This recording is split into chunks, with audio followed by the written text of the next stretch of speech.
Ladies and gentlemen, welcome to the Rogers Kakasungura YouTube channel. A big thank you to each and every one of you for your continued support.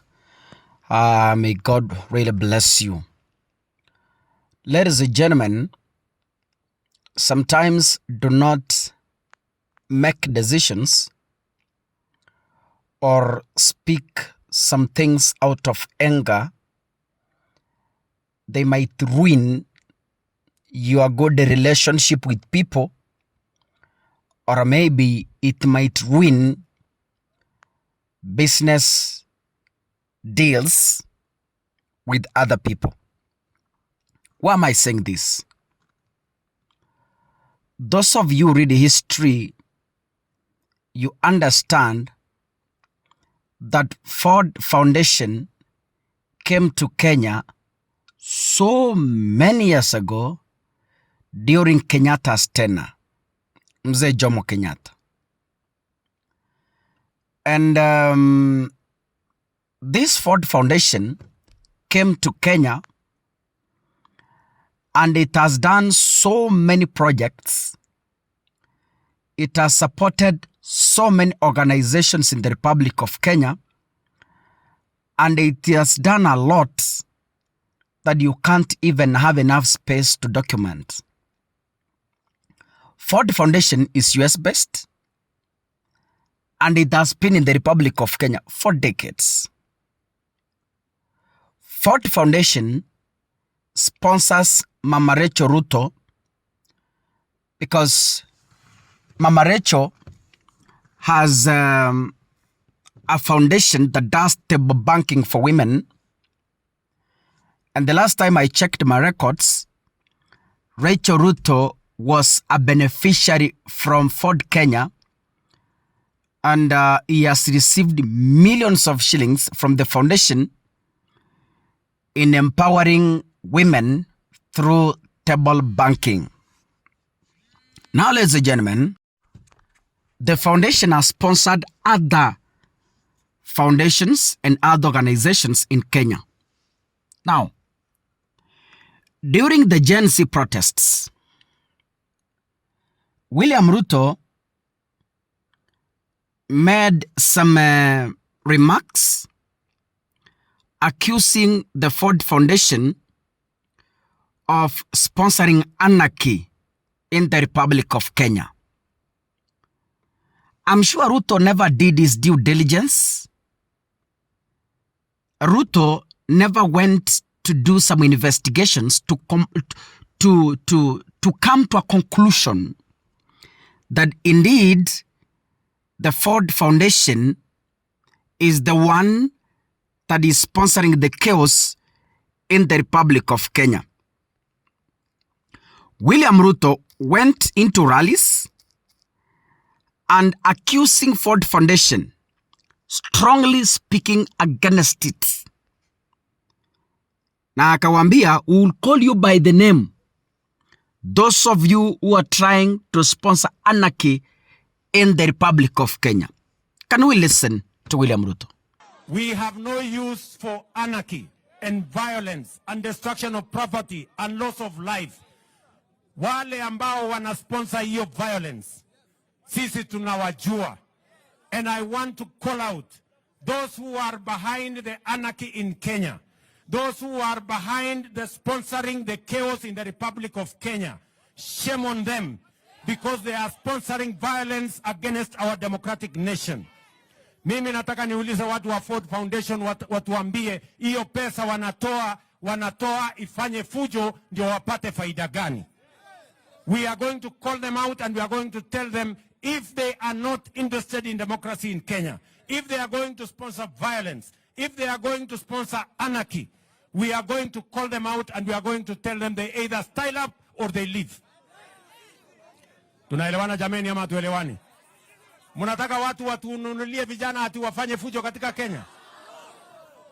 Vijana sio wa kufanya fujo. Vijana ni wa kufanya kazi. Na hiyo ndio mpango tuko naye ya kupanga ajira ya hawa vijana.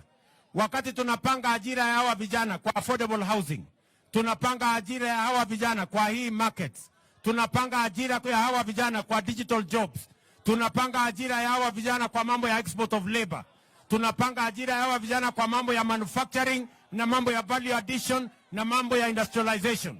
Kuna watu hawataki tupange vijana wafanye kazi, wanataka kupanga vijana wafanye fujo. Ladies and gentlemen, I'm sure Ruto made these statements out of anger or out of guesswork.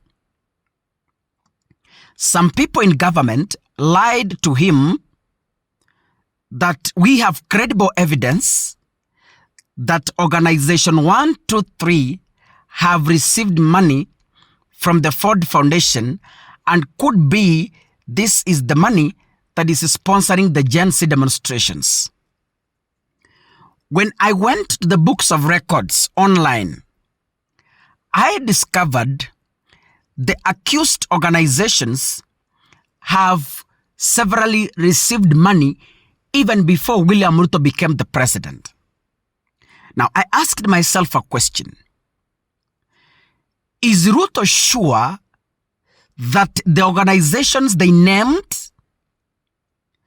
it is their first time they are receiving money from the Ford Foundation? And if they're receiving money for the first time, I know government owns those records when those organizations are doing applications. And asking myself, is Ruto very sure that the funds received were meant to fund demonstrations in Kenya? I concluded, and I did an analysis here and told you, these remarks are going to land William Ruto in trouble, and they actually did. Chasing Ford Foundation from Kenya, a developing country, is like removing an oxygen from a critically ill patient at the ICU. Now, Ruto is in the United States. Hayuko Kenya. In the United States, he has fought a lot to meet the Ford Foundation president, Darren Walker, in the New York. And I know his attempts to find him, of course he has found him. They have sat down and they have held talks. I am very sure Ruto specifically went to search for Darren to amend fences and apologize on the careless remarks he made, accusing the Ford Foundation falsely of sponsoring anarchy in Kenya. Yes, Ruto went to apologize. Na niliwaambia haitaenda mbali. I told you haitaenda mbali. Ford Foundation ina sponsor First Lady. First Lady, you all know, is the wife to the president. How do you cut the hand that honestly feeds you? Mkono unaokulisha unaukataji? So, I want to confirm that Ruto in the US amepigana sana na he has met the Ford Foundation president. I am sure he went there specifically kumwambia pole, ndugu yangu, ile ilikuwa ni siasa. Pole. Let's work together. Let's work together. I don't know whether the apology will be accepted. We only wait to see the way forward. Ladies and gentlemen, if you're watching this video, kindly make sure you click the subscribe button and remember to turn on your notification bell. Thank you so much. See you in the next video. Asanteni sana.